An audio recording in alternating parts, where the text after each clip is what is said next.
Okay, class, today we're going to cover 3.5 implicit differentiation. And basically, up until this point in the class, we've been able to differentiate a number of different functions. But there's one function in particular that we do not have the tools in order to differentiate at this point. And this is where implicit differentiation comes into play. So some of the functions that we have worked with, which we were able to differentiate using the chain rule, and other possible rules here would be these two right here, but some specific functions here would be x squared plus y squared equals 25, or even this function, x cubed plus y cubed equals 6xy. Now, I use the word function, probably should or shouldn't have. And the reason I would say I shouldn't have is because we know that specifically example number 1 here, if you don't know what this represents, I'll give you a minute to think of it yourself. But what this represents is a circle. And if we were to draw a line through a circle, then it would not pass the vertical line test, and therefore it would not be considered a function. But one thing that we'll learn, on this next slide, or rather remind ourselves of, is that when we solve that original equation, this one right here for y, what we in fact get here is we get this plus or minus the square root of 25 minus x squared. That's y equals. And because of the plus or minus, we can break this up into two functions. Function number 1, function number 2. We could call this f of x, we could call this g of x. Basically, f of x represents our top half, and g of x represents our bottom half. Remember? So these functions together give us one circle, but separate, it breaks it up into two. Okay? Now, it's definitely not easy to solve equation 2 for y explicitly as a function of x by hand, right? But nonetheless, the equation of a curve here is what we call the phylum of Descartes, all right? And it's shown in figure 2. And it implicitly defines y as several functions of x. And we're going to break it up right now. Basically, we have this function, right? We have this function, and then we have this function of x, okay?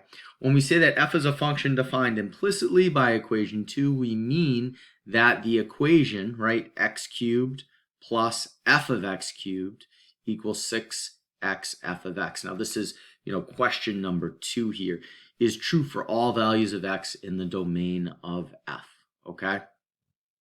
So what we're going to do right now is we're going to solve a problem using implicit differentiation. We're first going to do this example right here.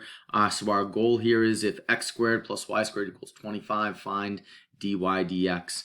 And then what we're going to have to do is find the equation of the line tangent to the circle at the point 3, 4. So right now I'm going to flip to my notepad and we're going to work through this right now. So the first example we have here, we mentioned we have if x squared plus y squared equals 25, find dy dx, or f prime of x. So there's two different ways that we're going to do this. I'm going to do it the first way. I'll allow you to look at the second way in the book. But essentially what we need to do is take dx of both sides of the equation.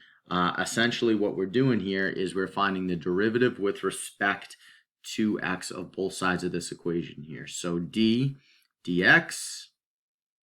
of x squared plus y squared equals dx of 25, okay? Now, the first piece here, taking ddx of x squared, is pretty easy because there's an x in fact there. And I'm going to show some additional work here so we can see that. But ddx of x squared plus ddx of y squared equals ddx of 25. Anytime we take the derivative of a constant, that's our constant rule of derivatives, we know that that's going to equal 0. Okay, now remember that y is a function of x, and using the chain rule, right, we would have this dx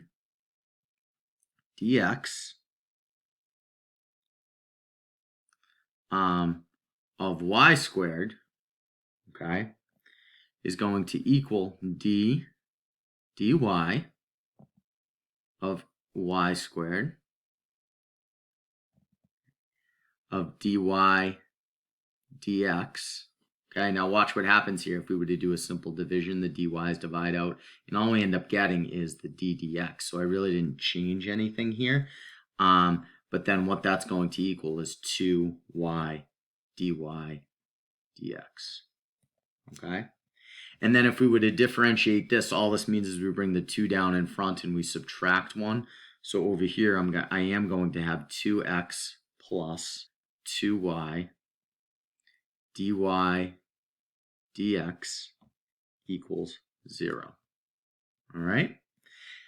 Now we need to solve this equation for dy dx, and when we do that, because remember that's what we're trying to solve for. We're trying to solve for dy dx. When we do that, we subtract 2x from both sides.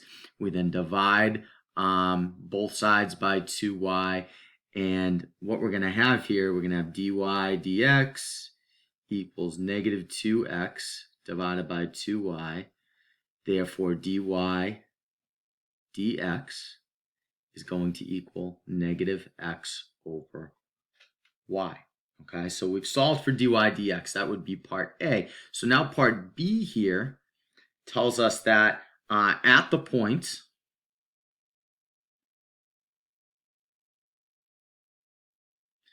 (3, 4),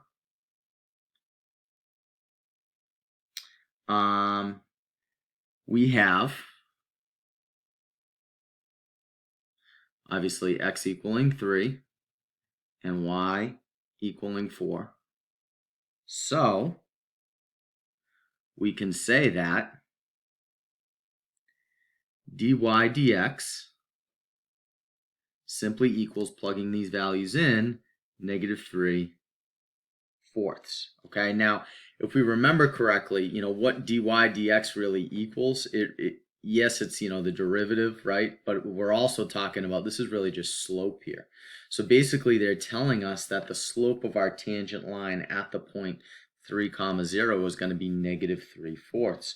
And so if we go ahead and we plug into our point slope form of our equation, so I'm just going to remind all of us that point slope form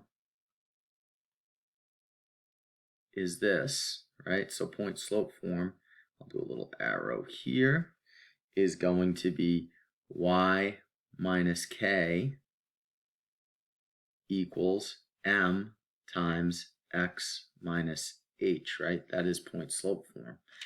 And if that's point slope form, okay, and then we can go ahead and just plug in what we know. So we know that y minus 4, okay, because k would be 4, or that's your y value, all right, equals the slope, which is negative 3/4, times x minus 3.